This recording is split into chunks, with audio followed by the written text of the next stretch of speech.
YouTube पे आपकी आवाज आएगी।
Hello.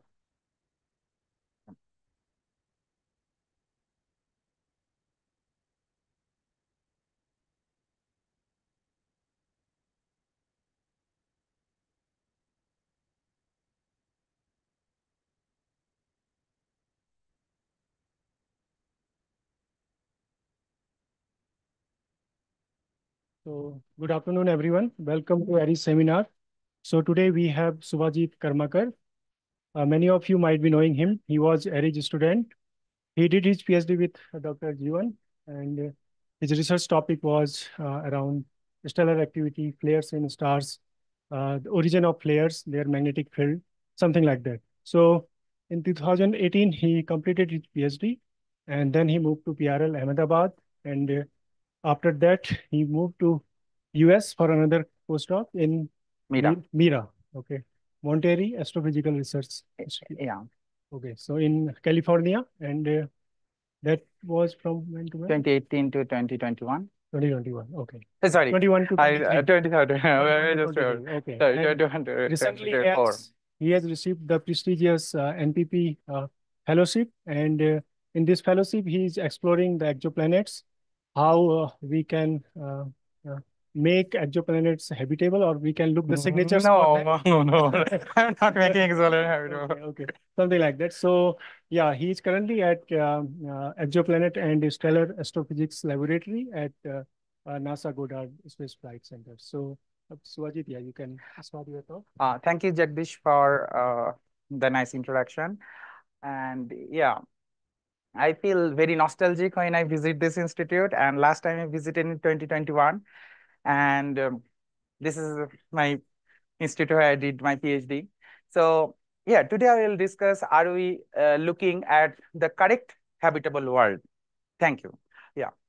I'll talk in detail why I'm talking about correct, but yeah, this is the talk This is the talk today.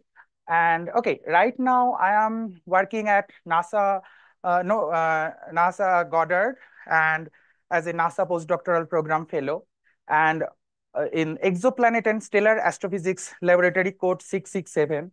So this code is like NASA has, every division has given some code, maybe if you are maybe familiar with or not. So right now I am at NASA. One second.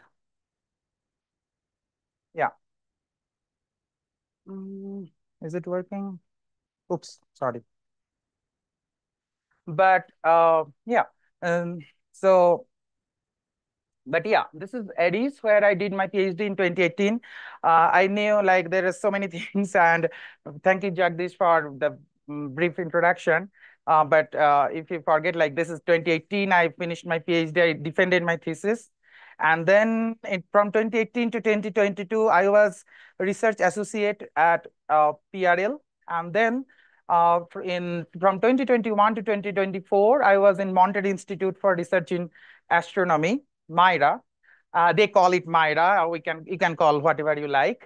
So this is the like where I was. And before I get started, I would like to show like this is my PhD supervisor. You all know him. And then this is my current supervisor, NPP supervisor, Dr. Alison Youngblood. And yeah, this picture was taken in last double A's meeting in 2024, and this picture was taken at the day of my defense, and this is I remember this is a very nostalgic moment for me. That's why I included it.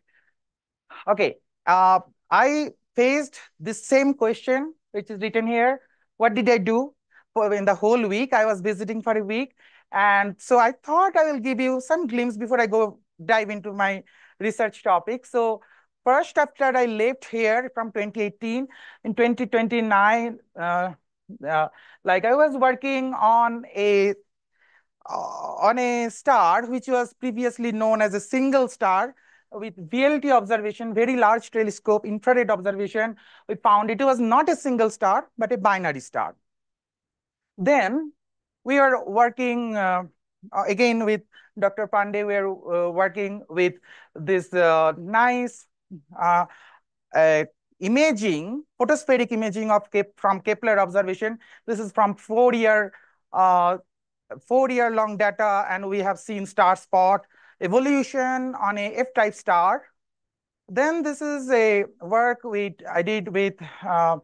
Shachindra Naik at PRL, where you can see like multiple peak of from astrosat data. For the first time, we found a long duration flare on this particular star. This is Equipec using our flagship Indian satellite astrosat. Okay, enough about the past. Okay, if you are more interested, you can check out this link later on. And before, yes. Oh, this is this one you are talking about? Yeah, this is not resolved. We have the light curve. So Kepler did photometry. With light curve inversion technique, you can recreate the surface spot. And if you have a question, I can discuss in detail. Yeah, it's a nice thing. So our Russian collaborator, Igor Savanov, helped to recreate this plot. And it depends on inclination. There are several parameters I will talk with. Okay, before I go to the exactly on my top today's discussion, I just want to mention from my previous institute, I got some appreciation. They just published an article on me after I left, and the title is "Good Karma for Dr. Karmakar." I'm not showing that to bragging this thing, but why I'm showing? I'm showing because I am a PhD student from this institute, and now I wish the students and postdocs get encouraged from this, and you may also get appreciated by your institute where you'll do a postdoc in future. enough about that. Let's go to today's discussion. So, are we looking at correct habitable worlds? Now, this is let's simplify this question. And the primitive question, generally, we are very curious and we want to know, are we alone? Are we alone when you ask this question and you look at this planet? There are 4 billion people, so we are not alone, right? But what about when you go outside this planet? So if you are in the solar system, there are Mercury, Venus, they're so hot. There is no life on those planets. If you go other planets, there are gas giants, there are Neptune-like planet, and there is only 2 planets in the habitable zone of the sun. I'll talk more in detail about what is habitable zone. But for introduction, like these 2 planets are in the habitable zone at current age of the sun at 4.6 billion years. But then only 1 planet has life as per we know right now. Now, so the point is life on any solar system planet other than Earth? The answer is no. And is there life or any exoplanet? Now, when I'm talking about exoplanet, or if we are discussing, are we alone? If we are discussing this question on 1990, say, like maybe 30 years ago, if you ask this question, we have different perspective. Anyone in this, from the students and the postdoc, can anyone say when is the first exoplanet detected in which decade maybe? Any idea? Close, not the exact. It is 1992. There is the first exoplanet was discovered. But yeah, that's good. So Hubble Space Telescope was launched in 1990, and 1992, first exoplanet was detected. So at that time, if someone was asking, are we alone? They say, okay, there is only 1 planet other than our solar system. In our solar system, we are the only life. We are in some planet with life hosting planet, but there is only 1 planet. No, we can't have to think about that. Then first exoplanet found on a main sequence star in 1995, which you are talking about. So that is on the main sequence star.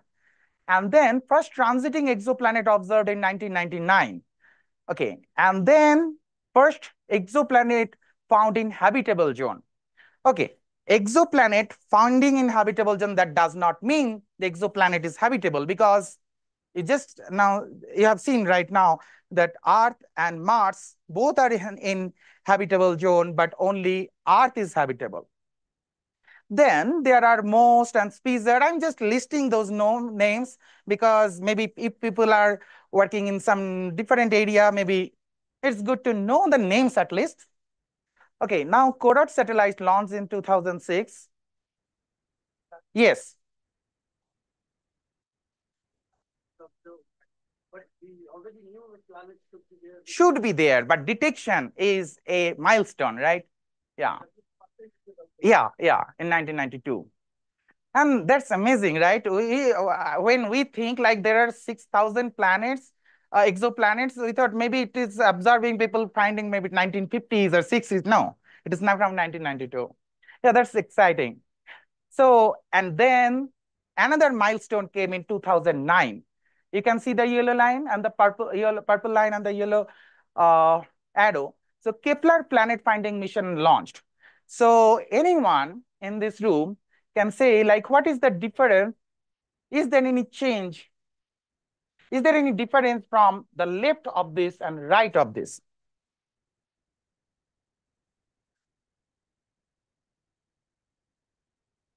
Yeah. So there is actually before that also there is transit photometry, but here you see the jump, you see the sharp increase, and then you see the volume of the blue line. Exactly. So the detection method, so exoplanet detection with transit method has jumped enormously. from Kepler. And then Kepler stopped working from 2018, but TESS started 2018. So you can see here there is something changed, not so much, because yeah, TESS has took place of the Kepler, and James Webb launched in 2021. So what happened? We have more than 5,000 exoplanets right now. If you say, what kind of exoplanets? There are terrestrial, Neptune-like, super Earth, gas giants. Those are the categories people have categorized. And yeah, then again, we are coming back to the same question, are we alone? So from 1990 to now, we have change in basic understanding that we have some exoplanets right now. So we have 5,670 plus confirmed exoplanet and counting. If you just wait for a few more years, maybe 5 years, maybe this number will be jump. I don't know. So again, we were searching for life. So do life exist in any of them, any of the 5,670? So when we are talking about life, now at this moment, we need to distinguish what we are thinking, like what is life. So we can divide it like Earth-like life and life in non-Earth-like extreme conditions. Why we are saying that, like if you think of very hot temperature, then also there are signature of life. People are the people working in astrobiology or any other stream. There are the people are finding life in most hostile conditions, which at some time ago was unthinkable. So you may say, okay, there are life which is not usually we find in Earth. But now when you try to search those kind of life, the probability of finding will be much more less. I'll talk more on that. But when we are thinking about Earth life, like there is a definition comes of Earth. So definition of habitable zone comes. So this is the star, and so there is a inner radius and there is a outer radius. You will find the hot stars, hot planets are here, and you will not find water in liquid form in this part. And here, like greenhouse gas will be too much that it will not be, life cannot sustain over this. So uh, this is the habitable zone, concept of habitable zone. And this habitable zone is dependent on age of the star and mass of the star and many other things. But this age and mass of the star is important. Like this is sun. Sun's mass is not changing, but if you go in different evolutionary uh, track, then its inner and outer radius would have changed. Again, mass, if you go to star with different masses, you will find different length of the habitable zone, the distance will be different. I will discuss more detail on the mass aspect later on in my talk. Yeah, exactly. The distance from the center, and this is inner radius, and this is outer radius. Yeah, exactly. No, so if you go beyond this, yeah, within this inner circle, you will not have life because of you will not have water in liquid form. Sorry.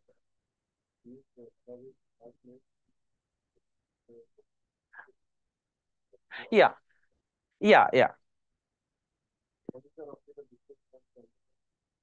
Yeah, I'll show it later in my talk. Yeah. Oh, sorry.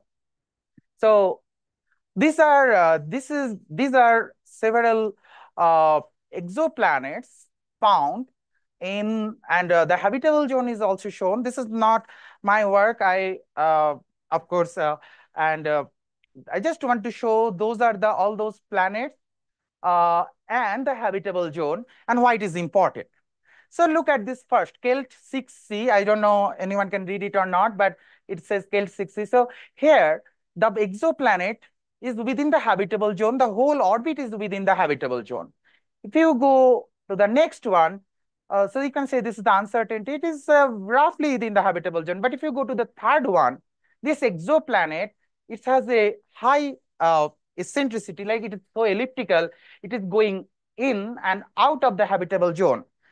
So if you want a Earth-like life, and if you are in this planet, then maybe at some point you may have, there is a, you have that proper atmosphere, then also when you are leaving the habitable zone and coming in and out, you, this this habitability will not survive. So, and also look at this one and this one. So one of the orbit, the largest orbit of this planetary exoplanetary system, you have within the habitable zone, but others are not. So why it is important? So people are trying to find life on exoplanets, and this is one such criteria. Like if you have a planet is within the habitable zone, there is higher probability of finding life. It does not confirm, like Mars is within the habitable zone, that does not confirm it has life. But if you want to search life in this planet, there is a very less probability of finding Earth-like life, but there are some probability of non-Earth-like life. But then it is better to start with your highest probability scenario. So that is going to happen with Habitable World Observatory. So if anyone have heard of this Habitable World Observatory before, okay, if not, so this is this Habitable World Observatory is a NASA flagship project, but this is not yet got the grant from the Congress. It is like in its preliminary phase. But it has a target to launch in 2045, and it will work for 5 years, in which 3 years it will do its calibration, and last 2 years to do its observation. This is a diagram, like this is simulation done for a 30 light year away solar system analog by HTSCI. And you can see if the solar system like analog is there, you can find you can image a Earth-like planet with that. Now, the target is finding 25 habitable planet, not a planet in the habitable zone. So if they have to work, maybe they can start with the habitable planets in the habitable zone and search the criteria. And the criteria to confirm those, it takes months. So, and if you have 2 year window to confirm whatever you want. So that's why it is important to do the preliminary job and finding the correct habitable zone. If it is one of the use case, you can have few more, but maybe we can discuss that later. Yeah.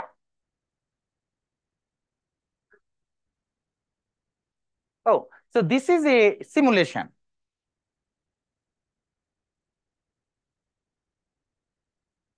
No, it's finding 25 habitable planets. Yeah, that's why it's called Habitable World Observatory.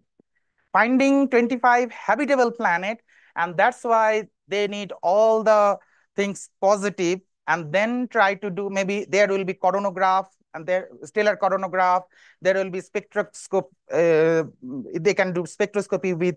So this is in design phase. The design is not complete, so it is called phase of A, B, C, and D. It is in pre-phase A phase. And so maybe, so they have uh, uh, given some design, but that design may change, like solar panel, the panel might be here, not there, or the reason design is not complete. Exactly. Yeah, they're trying to find habitable exoplanets. lots of conditions. So one of the condition, maybe they can start with their whole team is working on, like you can, the one of the, maybe you can start with those planets within the habitable zone, or there are atmospheric conditions, like what is how much methane, how much nitrogen. There are condition, it is a 2-3 pages list, like if we can discuss that. Yeah, so those are those we will. So in that case, you don't take that for your short. This will not be shortlisted. This will can maybe shortlisted. The outer orbit can be shortlisted for the next operation, and if that fails, you can reject those and go ahead. So this is kind of shortlisting for using those 2 years from 2045 to 2050. Hmm. Oh, they did some calculation, like what are the how much magnitude it can go. There are so many parameters. Like if we have like this is a calculation with the known parameters, and then extrapolated it. If we can change our sensitivity to this, or if we can change the our resolution to this, then what should we look? What should we gain? So this is a calculation um, that may change. That may change. Yeah, so in 2 years, and there are, if you have those resolution, then you can see, like now if you do direct contrast imaging, and then you are having problem with some distance. If you change that, your distance will increase, and then you can see the near terrestrial objects rather than the gas giants. Yeah. Yeah, there are several factors. Means, if you want, I can give you the list. Hmm. Yeah. A rough number. Yeah, that is the goal. That is the goal. In best case scenario, you'll get this. It may go, because we don't have one. We don't have one at this moment. But then people say in 1992 we didn't have one exoplanet either. So if you're in 2045, who knows? We will have 25. So maybe it's big mission. Yeah. Right. Right. Exactly. Yeah. Sorry, I missed on it. That is not finalized. That is not finalized. So yeah, so because they have some parameters, and there are at this moment there are 2,200. At this moment there are 200 list of objects, but they are subject to change. Yeah, those missions. Mm-hmm. Yeah, 30 light years. Yeah. Oh, okay, okay, okay. Yeah, it is subject to change. It is most probably, if you ask me, it will change. But I don't know, change in higher or lower. No, because I cannot at this moment. It's so fluctuating.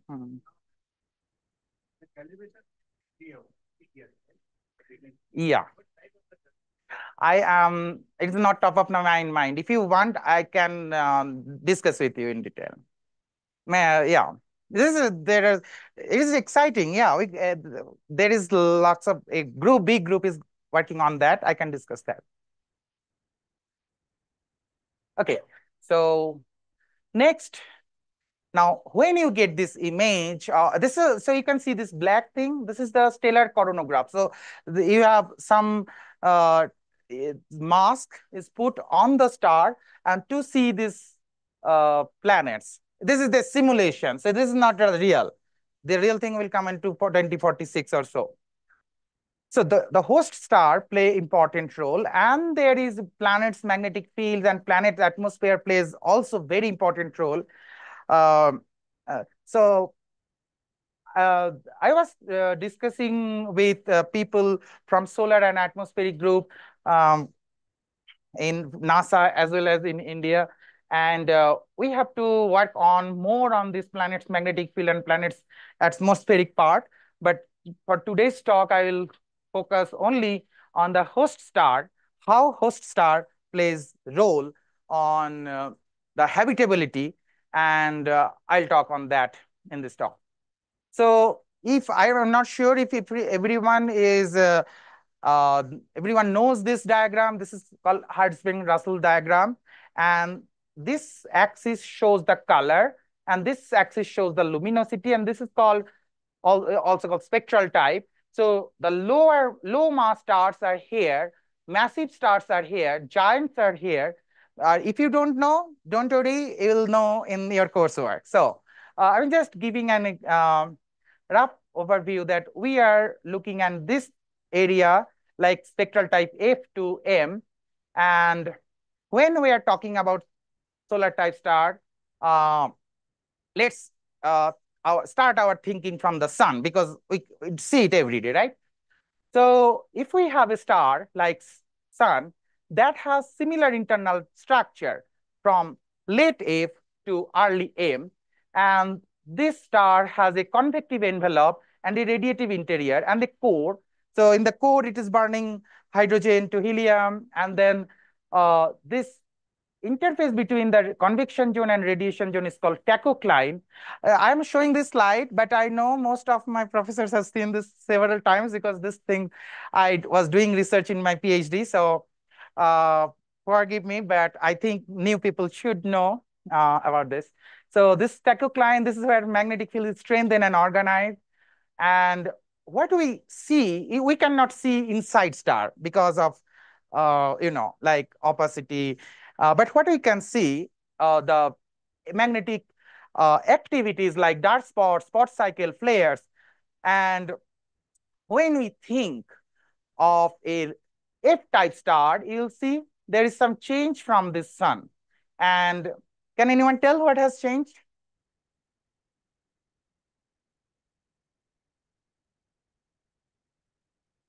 So outer is convective zone, and this is radiative zone. So in F-type star, convective ratio of the convection zone to radiation zone is lower than the M-type star. Like here, convective ratio of the convection zone to radiation zone increases.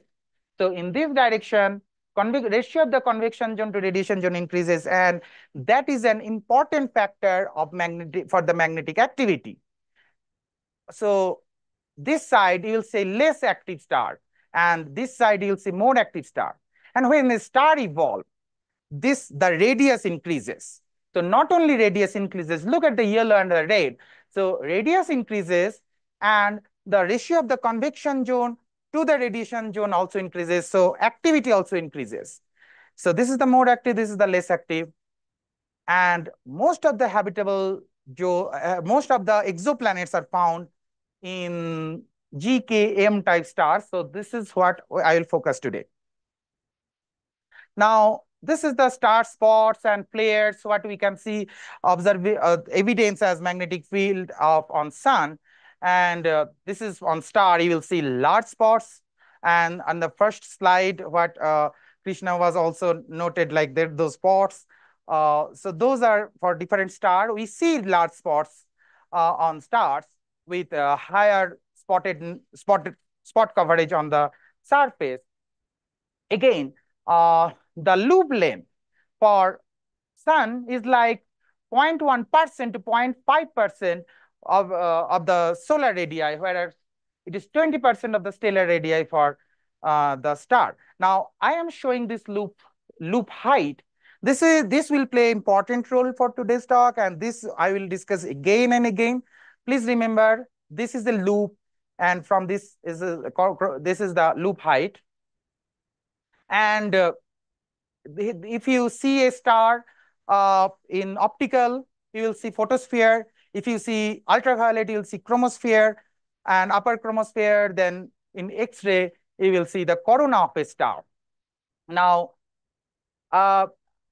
these are those telescopes Like this is from ISRO, this is from NASA, and this is from examination. So I don't know if everyone, of course, if everyone has seen those, but the point is all of those can observe in X-ray, UV, and optical. And when you are observing with X-ray and UV and optical, you are looking at different layer of the star.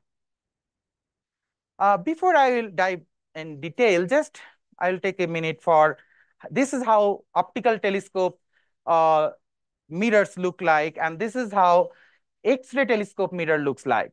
When optical light falls in a mirror, it will reflect it, but for X-ray, it is very difficult to reflect because it will pass through the mirror material. So the incident angle have to be very less, and then after multiple reflection, you can have a special detector and you can have the X-ray images. So yeah, you'll learn this in your coursework if you didn't already. And now, so you are now, so you don't now know this is the X-ray telescopes, and these are the data on which I am working on as NPP fellow at NASA. So you see, I am working on Swift, Rosette, Chandra, Examiniton, RXT, BEPOSEX, NISER, Sujaku, NewStar, Maxi, and ASCA. And those are the number written in parentheses are the observations of GKM type stars. Now, how did I find this objects? I took it from TESS Habitable Zone Star Catalog. So TESS Habitable Zone Star Catalog are those observed with TESS. It is a subset of TESS input catalog, and there are it observed 2 orbits within the TESS observing time frame. So that's how I got this objects, and right now I'm taking each object, understanding it, doing research to study the flare analysis, CME study, and everything. What I am doing, I will come to the in next part of my talk. I will tell what I am doing in every one of them. So let's and also you can see like these are the number of G, K, and M type stars. So I will give one example to say like what I am doing on 5,000, around 6,000 flares. So this is one such flare. This is a flare on SZPSC. So you can see this is the x-axis shows the time. So it is in log scale. So you can see like it is 1 day, 2 day, and 5 day. So there is an observation around with Swift XRT, and there is a rise phase and a decay phase, and then it comes to the quiescent. So what do we do? So optical photons and X-ray photons. You have already seen the X-ray telescope and optical telescope works differently. So there is a positive side when you are talking about X-ray.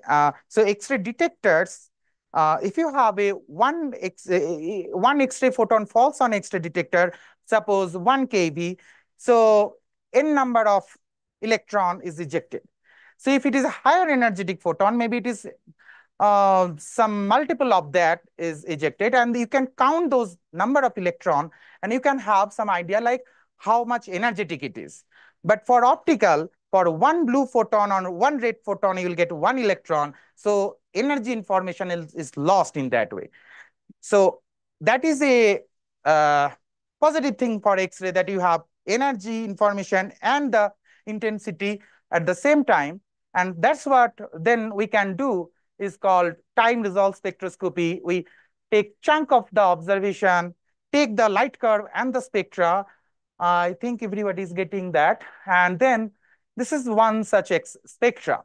So this blue line actually is spectra of this chunk. This is called quiescent because the star was not active. And then this is fitted with multiple temperature. And those red line are fitted with different phase of the flare, like rise to decay.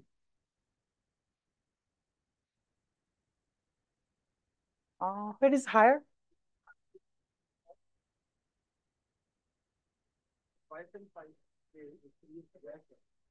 Yeah. Oh, got it. Yeah. So the I should have anyway. So this is not what you are thinking. This is not the question was not there. Generally, if you find this, it is a very interesting discovery because then this is kind of looks like similar to coronal dimming, but it is not the coronal dimming. There was no data, and I just kept it free, so it fits like that. So it is the quotient is not there. So if and it is since it is log scale, it looks like that.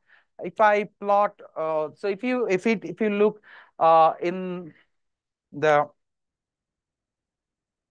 like it looks like this, and then decay is like this. So exponential decay, exponential rise. Since logarithmic, and no, this is not the not the question.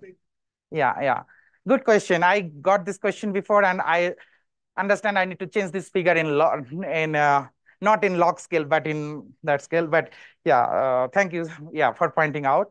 But this is not the coronal dimming. There are certain places I found coronal living, and that's really exciting. Like in normal scale, you can see like if you go up and then go down very much and it comes back. Yeah. Sorry, which can peak of the flare. So we have a data gap here. So what we did, just fitted it and kept it up, and fitted this and kept it up, and looks like it might be the peak of the flare, but we don't have data at that point. Means why is so? Because the see, this is sweep observed with swift XRT. And when swift XRT observed some object, it have to rotate in its own orbit. So when it is observing and pointing towards that object, and then due to its instruments uh, need, it have to look at other side and you get the data gap. So look, for after every observation, there is data gap. And you cannot do anything for that telescope. There are, yeah.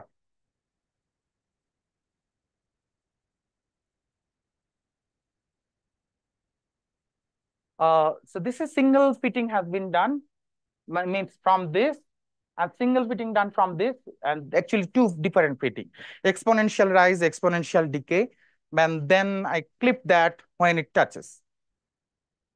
Yeah, it is not, but you can have a equation and you can do single fitting too, but I didn't do here.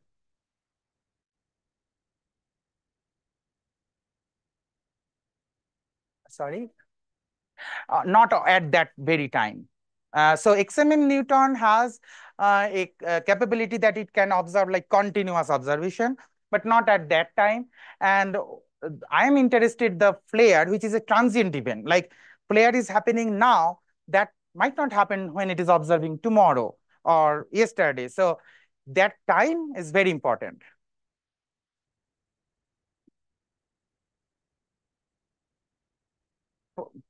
Yeah, but Swift has XRT, BAT. Swift has, yeah, I'll show you. So what I have shown here is with Swift. So this is Swift satellite. This has a burst alert telescope. This has optical telescope. This has X-ray telescope. Observing simultaneously at that point. Yeah. No, but the point is, if you want to confirm that if it is really happening, there are multiple satellites together simultaneously observing. So burst, you have burst alert telescope also shows it is going up and down, and then in other wavelength, of course. So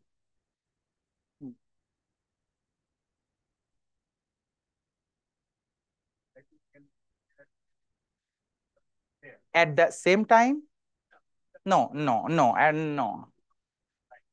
Hmm.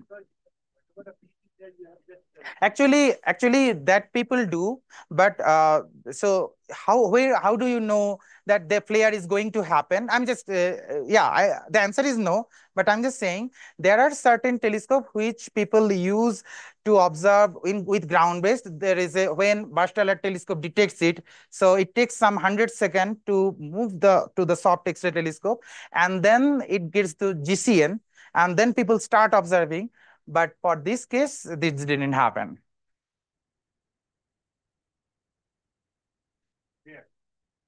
No, for being flare, it is not like you have to have a optical flare and X-ray flare simultaneously, because when you are observing with ground-based, you cannot observe X-ray. For X-ray, there is only, you have to go above the atmosphere, and you cannot have a ground-based.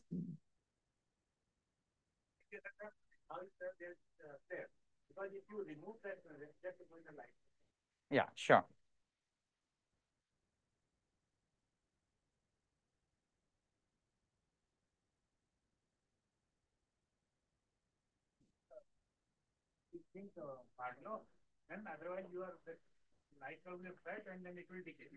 Oh, okay. I got your point now. So this is in logarithmic scale. If you plot it in normal scale, it looks like this. So there is a rise. Look at the look. This is 9 minute to 12 minute, 12 minute to 30. So this is in logarithmic scale in x-axis. So this actually looks like this. And this is a standard flare equation, like exponential rise, exponential decay. To show it, but when I was showing this, like it is like this part is so close because it has a long 5-day duration. I just stored it in logarithmic. But yeah, if you look at normal scale, then it looks like a flare. Yeah, right, right, flare. So this is the time resolved spectroscopy, and then I think I already told. So what we did, uh, these are the spectral fitting of each segment. So one vertical line shows the fitting of the spectra for with plasma model, astrophysical plasma emission code. So I don't want to go in detail of what I did and how, but let's take a look on the result. So this is the temperature profile, and theoretically temperature should increase first. Why? I will tell you in the next slide. But for a moment, just remember, so this is the theoretically expected curve, and this is what we found. So look at this temperature profile. Temperature peaks first, and it goes down, all the way down. And then light curve is this one. So luminosity goes first, and so it peaks later than the peak. So this is the temperature peak, but luminosity peaks somewhere like there. And density, emission measure is a proxy of density. It also has a peak later on. Let's go to the physics, what is going on. So this is the theoretically expected curve, and you just have seen that it matches with um, our observation too. So when a flare happens, so this is a loop, and okay, I apologize to the solar people first. This is very a cartoon diagram, but you cannot. We stellar people have limitations, and we generally assume the whole flare is uh, happening, and you are getting the light from a dominant loop. So the loop you are looking here is the dominant loop, and after the reconnection happens. So I am not going to the pre-reconnection phase. So this is the when reconnection happens, you see the temperature peak first. What happens when heat pulse goes down, it gyrates downwards, you will get the X-ray, and you get the X-ray peak. And then when it hits the chromospheric food point, evaporates, and loop you get the density peak after that. Now, we learn everything from sun and then utilize it on stars. So again, there is another thing, like this is the flare rise and decay. This is a, like you can say, exponential rise and decay. And then we also need to think what happens, like if the decay time is slower, like it doesn't come to the question here, but it comes after a later time. So one option, of course, it comes to mind. So this is the loop for the smaller one. So maybe the loop is larger. So it long loop, it may take longer time to cool down. Other option is smaller loop, plus there is sustained heating. So this thing, it was also first observed in sun, and Clister et al. 1993 has found that from temperature and density diagram, you can have it is a diagnostics of how much sustained heating was there. And you need a density temperature diagram. For that flare, I did the density temperature diagram, and the slope looks like this. And for sustained heating, for that instrument, you need a range of this. For different instrument, yes. Hmm. Exactly. Yeah. Yeah. That also happens. Like I have shown, you remember on the first or second slide, there are multiple peak flare. For that, you have to have those assumptions. This is the simple one. I'm just showing like how we work. And then if there is something else, we have to take a look, do every consideration. Yeah, that's a good question. And then we use this uh, equation. I can explain it later on, maybe if you want. So then we get the loop length. So this is the loop length, and then this is the loop height. I just told you in the beginning that we'll come back to loop height again. Just remember, so this is the way from our data we get the loop height, and then I will show you how loop height is an important factor for uh, studying the uh, activity effect of activity on the atmosphere. So let's see, say, I guess if you have any question, I will come back to again. But this is the loop height I will got. So then I'm coming back to habitable zone and observed stellar activity thing. Okay, first, look at this y-axis. This is the stellar mass. So 1 means this is a solar type star, G2 type star. And mass is going in y-axis. Along the y-axis, you will see smaller and smaller stellar mass. This x-axis shows distance from the stellar center in astronomical unit in logarithmic scale. This is also in logarithmic scale, right? So now this is the 0.001 and 0.01. And so this is the distance. This blue line here is the stellar surface. So when your mass is decreasing, your so this is actually the radius. I mean, if you go up to 0, so this line shows the radius of the star is also decreasing with the stellar mass. And this is the habitable zone. I discussed what is habitable zone at the beginning, but habitable zone is changing with mass. How it is changing, you can see here. Now, why it is changing like that, that is important thing. Now, habitable zones are calculated with assuming the atmospheric models, like how much water is there, how much nitrogen is there, how much methane is there in the atmosphere, and then all the elements composition. And then if you change its distance, your temperature will increase. And then how much atmospheric parameters will be there, and also in all the direction. And it is found that between these two, from here to here, you have the all the correct atmospheric parameters, where you find you have the habitability. And this is done by Robbie Cooper up to 2013, and for main sequence stars, and then 2014 it has done some more work on that. But this is not the first thing.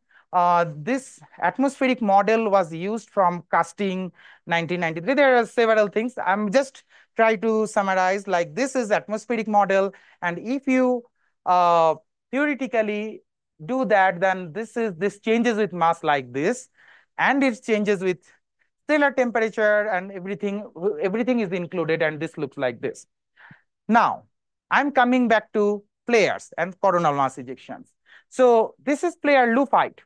One data point from this blue line is the stellar surface, and this point shows the loop height, like what is the height of the coronal loop, not optical. No, I'm just studying X-ray, so it is not photospheric loop, it is not chromospheric loop, but coronal loop. So this is the highest loop, largest loop you will find on that star. And look how it is changing. It is a compilation from 56 articles, and you see like there are smaller loops here and larger loops. Actually, it is random. It is not, doesn't show like big star has bigger flare or something like that, and it is not expected though. The point is how near it is from the habitable zone. And if exoplanet exists in this habitable zone, can they really live? Now, why I'm studying that, or why I'm saying that, when this habitable zone was calculated, they assume a quiescent star. There is no flare happening. There is no coronal mass ejection is happening. So everything is quiescent, and then it looks like this. Now, from my PhD and till now, I worked on several flares, especially super flares, which is high energetic flares, and that every paper in this super flare, you'll find like one bottom line, if it is a smaller star, that there should be some thought about how it affects the habitable zone, because this habitable zone is so close. Look, 0.03 AU, and it is so close, and a flare like this will take 10 seconds from here reach here, and it has, if it is associated with coronal mass ejection, that will have a very bad impact if there is a exoplanet on that. Now, talking about CME, let's talk, just see how it is. I'll come back to CME again, but let's see how it is, the flare is affecting those planets, exoplanet in the habitable zone. So this is solar mass star, this is very low mass star. Another one point is low flare frequency to high flare frequency. Does that mean? Like for these stars, you will have every flare per every 2 hours. And if you have a flare per every 2 hours, wherever, if you take a randomly distributed flare, then also any exoplanet in this orbit will have a very bad effect if it is for those stars. Now, let's see the CME. Now, when I'm showing this CME, you can see there are number of stars which has flare, but there are only few CME observation. The reason is detection of CME in star is not straightforward like sun. It is very complicated. We have only few methods, like what Krishna was suggesting, like those coronal dimming method, and there is a few other method like uh, Doppler shift in high contrast imaging, and that you can only do with high resolution spectroscopy like reflection grating spectrometer or Chandra. But yeah, there are not enough observation, and which I am trying to work on, dedicatedly studying these flares and CMEs on those 6,000 flares. And maybe after that, this may be populated more. But let's see what we can see from this. If you go to higher mass star, we have more CME kinetic energy. I don't know exactly what is the reason, but one reason might be more massive star is associated to bigger. One of the reason, it may not be true, but maybe bigger loop, and it is ejecting more mass, CME mass, which is directly affecting the CME kinetic energy. But what I would say, that after this observation, the work we are doing with the flare and CME, it might be this may change in 6 months or so. But so this is the thing, like CME kinetic energy changes differently than the flare. So what I try to say, we have a flare, we have a inner radius and outer radius. Now, what we are doing empirically, if we have a 6,000 flare. Now, if we take binning of those masses and have flare information and the CME information, there is a actually in the calculation of the habitable zone, there is a parameter of flux, and that flux and the temperature. For example, okay, I don't, it is so there is a flux parameter and the temperature parameter. So flux parameter will be changed by these two. So if you do that, so this might be changed like whatever the flare and CME is observed in that bin. And that is what currently I'm working on. And who knows after that, when we will have a habitable zone observation that, so this research can be useful for fine tuning the habitable zone radii, and then that will provide important information to future missions. One of the mission might be Habitable World Observatory or something like that. So these are the take-home messages. So good news is none of the extreme flare. So good news in one sense, like if you have seen those flare height, none of the height crossed this or overlapped with this. So those people who are in support of habitable zone may say, okay, none of the loop is overlaps that, but that is not completely true. You have the CME and you have to count the whole effect of the CME. And reason for concern is like for M dwarfs, you have 220 to 500 times more flare frequency than solar analog. CME travel time is 100 times faster. 100 the proximity is 100 times more for habitable zone and loop apex for similar cone angle. Cone angle will be important factor. Vladimir Arapetian and his group has shown that for model, like not stimulated, that the cone angle will not be sharp, like it is more than 90 or around 90 degree. So, and if your habitable zone are so close, if and cone angle is bigger, you'll have a higher probability of impact of CME. So that is matter of concern, of course, if you don't reevaluate this habitable zone, and more number of superflares detected in M dwarfs. So now need to detail investigation. Do exoplanets remain habitable? Do exoplanets remain habitable within habitable zone? And do we need to redefine habitable zone? If you ask me, that answer is yes, but I have to prove that within this year, how much, what equation. And I'm very happy and I'm glad that the people at NASA are working with me to giving their input from astrobiology point of view, planetary planetary physics point of view, and I think we are converging to a uh, correct habitable zone. So yeah, that is the end of my talk. Let's see. I don't know how the correct habitable world will look like, but we'll see soon. We'll know soon.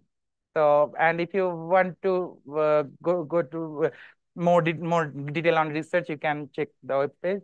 Thank you so much.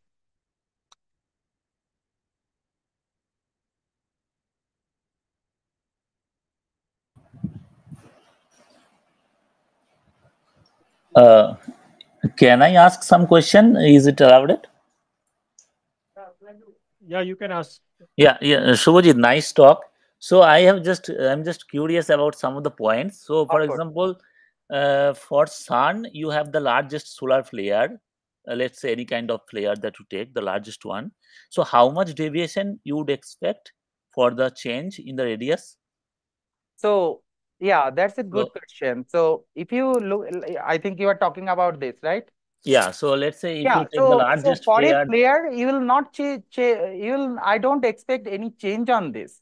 But what we are working on, like, because flare does not change the habitability itself. But if you have a flare frequency like high flare frequency, and then you average out like total flare, and then you uh, calculate the flux in average flux increase due to the flare throughout the year, uh, for particular direction, then you have that much you can see in change in flux. Now, when I'm talking about flux, how did you get the point until here? Like, we no, no, have to. the thing is there. So, for example, in the sun, we have this flare frequency occurring, we know. So, is there any estimation of the change in the habitable zone radius? Because that will be changed based on the frequency or flare length. If you don't say about the flare length. Yeah. So that's what I'm saying, that there are several factors. From one flare, you cannot say if anything is changing. First of all, you have to say for example, in a year, how many flare is occurring, and then how much flux is increasing for the flare, and then for 4 pi r square sphere, like what is the portion it is getting for the particular for a particular direction. Because otherwise, why I'm saying this, you have to deal with uh, the atmosphere, and atmosphere is, and that has a, like, the input flux in the upper atmosphere plays a role, and input flux is not changing for particular flare. If you are talking about a statistical study, there is not changing. But yeah, if you have a star planet in front of a flare, of course it will be affected. But when we are doing a statistical study like this, we don't know when a flare is happening, a planet is in front of you or not. Like, then you have to take the probability, and then you have to take the probability in different angle, the total number of flare and everything. So that is one part. And so what it will do, it will change the input flux. Your question is if there is any relation already exists for flare or not. Answer is no, and that's why we are doing this research. Okay, so probably I have lost in between because of the Sorry. network connections. There was a network Oh, connection, okay. so I couldn't hear most of the part.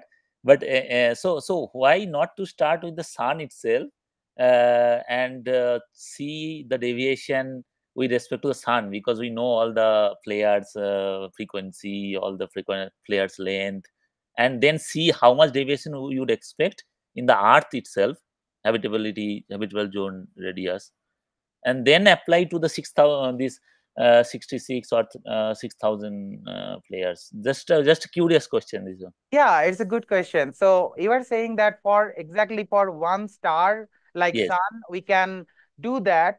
yes. So for one star, we know the flare frequency. The interesting thing is, for sun, the flares are not that big enough, and the large flare, like there is a record of super flares of every 3,000 years or so. It is expected like in every 3,000 years there will be one big super flare. So for sun, there is nothing going to be changed. So what I am and But for example, you have taken the habitable zone when the star is a quiescent. Okay. In case of the sun, already star in the flaring. The sun is flaring and habitable zone is established. yeah. So how you going to change it now? No. Yeah. So mm, the point is mm, for sun, the flare frequency is not that enough, and we are not expecting. Reverse way, we can do that. We just keep the sun as a quiescent, then you change that habitable zone is shifting toward the sun or not. Keeping this. Yeah. Yes, so I was just curious to know that what maximum percentage we would expect this change to occur. Just 20%, 30%, 50%, or is it could be more? So that was the main. I I think mean, what could be? yeah, it will be very difficult to change this zone Yeah. It will be, I think, this 25 target selected by that observatory. Yeah. Probably they may not fall in one of these category, and your team will explain that. That's what I understood. No, so what I think or what is expected mostly, the most change will happen in the the M dwarfs and late M dwarfs, because whatever the change you do here, it is like 1 AU to 1 AU distance, and that is enough distance to for a 90-degree cone of CME, or for a small flares like sun, to not to affect. But here it is like 0.02 AU. This thing, whatever it is, and its activity is so high, flare frequencies every 2 hours, a large flare is happening. So this thing should be affected. So this thing is expected to be affected, and there are, but again, there are TRAPPIST and something, they found multiple planets. So it is interesting to see, for especially for late M dwarfs, like how, if it is changing or not. I'm not expecting to G and K, like this thing will be changed. It is already so far, but this will have more effect on the M dwarfs. And there is a there are two groups actually at NASA, like one led by, not led by, like including Vladimir Arapetian, who says for M dwarfs, starting from there, no, for one flare per month would destroy its habitability, and it may not have any habitable zone. Like this thing is gone for one flare per month. Like he's a solar person, and they are working on that. There is another group called CHAMPS. They are in support of this habitable zone, and they're saying this will remain same. It will not change, and it will be habitable. So there is already a debate going on. I don't know what is true, but what I believe at this moment, it may change its change somehow. I don't know now, but maybe after a few months, there is some answer when I'll get the flare information and CM information. Since we are discussing on this, can I make a comment? Sure. So among these stars, whatever you have plotted here, Yeah, if there are any planets discovered, irrespective of habitable zone or not, if you plot their locations here, even the innermost planets inside the habitable zone, if you plot them here, whether they could survive, for example, yeah, can you see these long loops? If you have these long loops extending to that far region, so that means the corona is even much larger, right? yeah. So if you have planets in the interior zone, if you could overplot and then see, that means there is some chance of survival, right? Right. Yeah, it's a good point. I have not done that exercise, but yeah, it can be done. Yeah, we have 5,600 known planets. I'm not sure how much it will fall, but yeah, it can be done. We can check that. Thank you. For the sun, I'm not sure. You mentioned the decay time is correlated with the loop length. I'm not sure if anybody has checked that for the sun.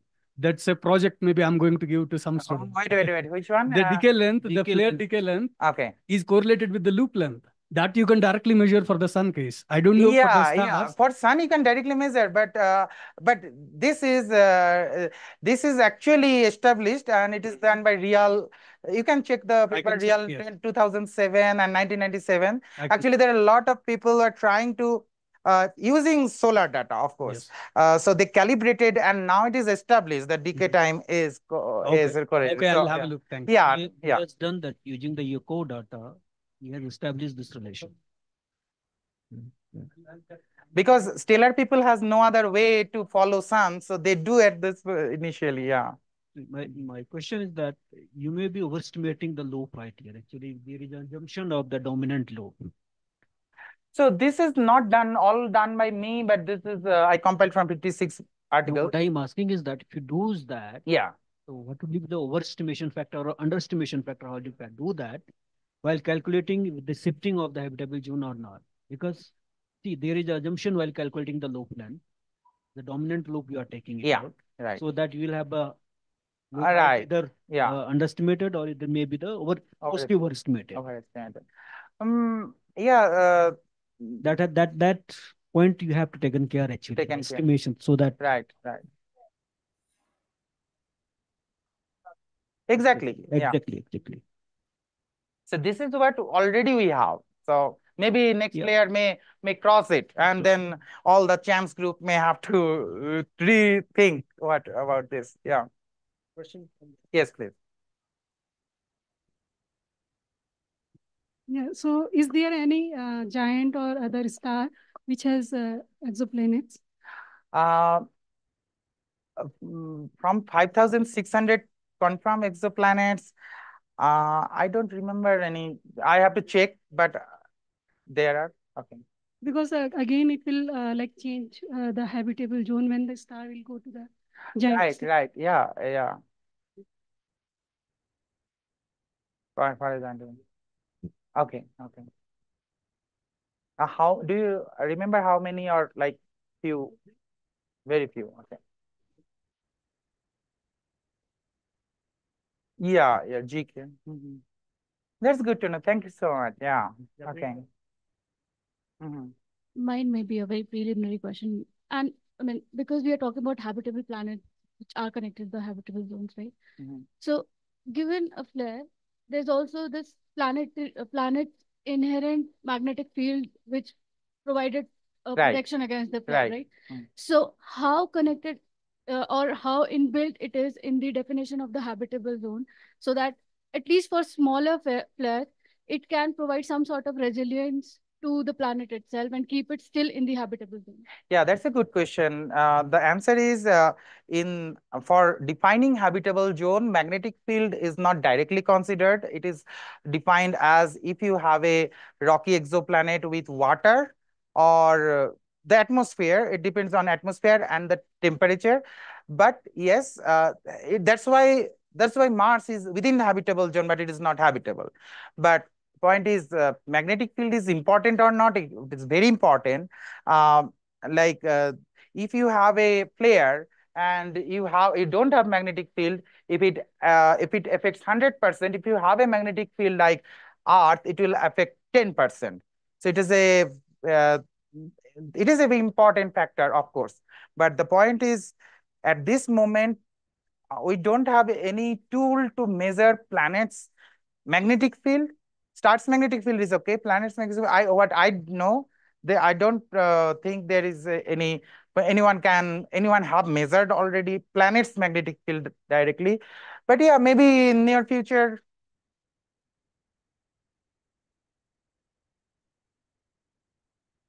Yeah. But the problem is, if you look at the solar system, the magnetic field is varying, like from Mercury to Neptune. So it is.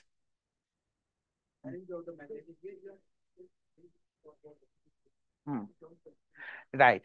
So yeah. Actually have an uncertainty limit.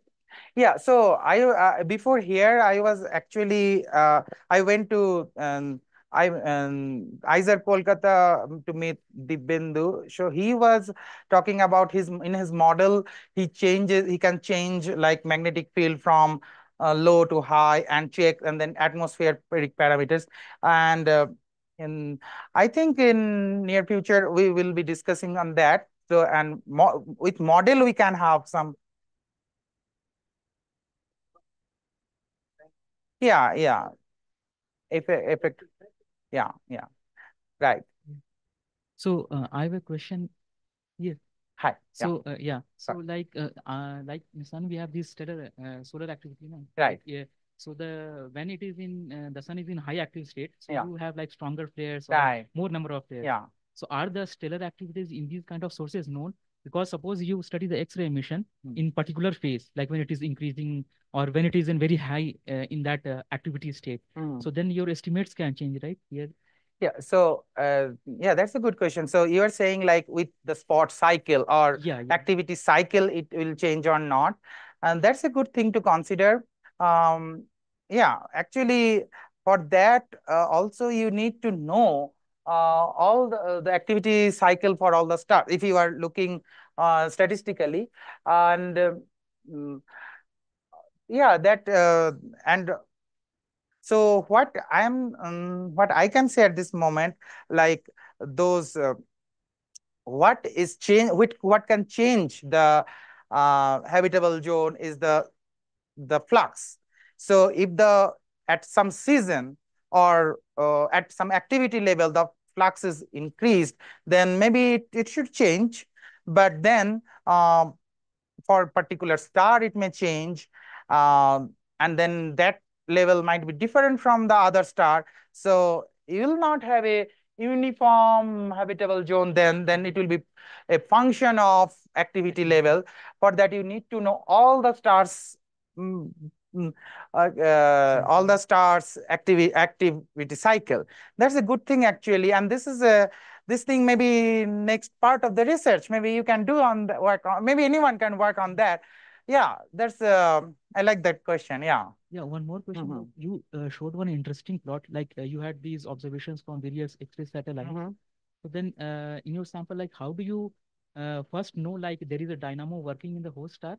And how do you separate like it is like alpha omega dynamo, or you had a sharp line like differentiating the type of dynamo? Right. So for this, I didn't means it is so if you have a like at the beginning, if you remember, I have shown you some star with red and yellow with convection zone and radiation zone. After M4, the star will be fully convective. So when you have a transit convection zone and radiation zone, then the tachocline is the interface where like you have the star's magnetic field strengthened, organized. It will be alpha omega dynamo at that case. If you have a fully convective star, you don't have tachocline, it will be only have alpha alpha dynamo. That's why. So it is M4, it is the stellar type. And it is known fact, I overplotted it. I didn't check on every star. I just overplotted the what is already known. Any more questions? Yes, sir. Nice talk.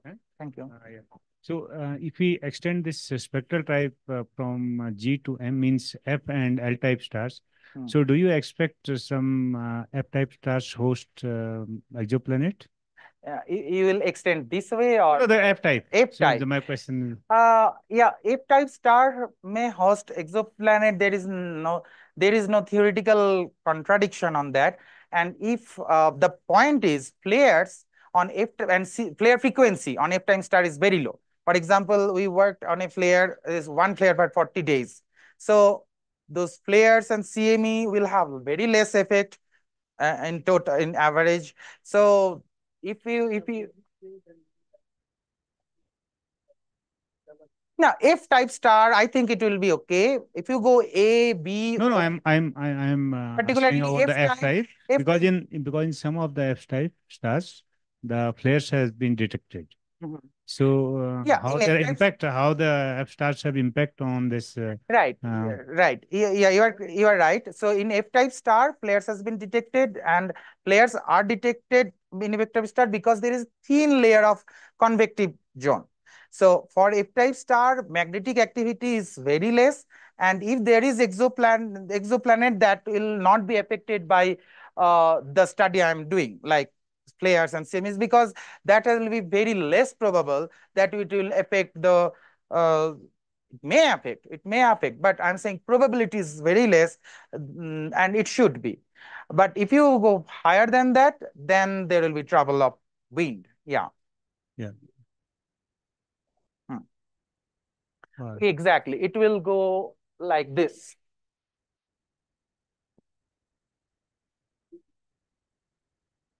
No, if you have a big exoplanet and if it is away from it.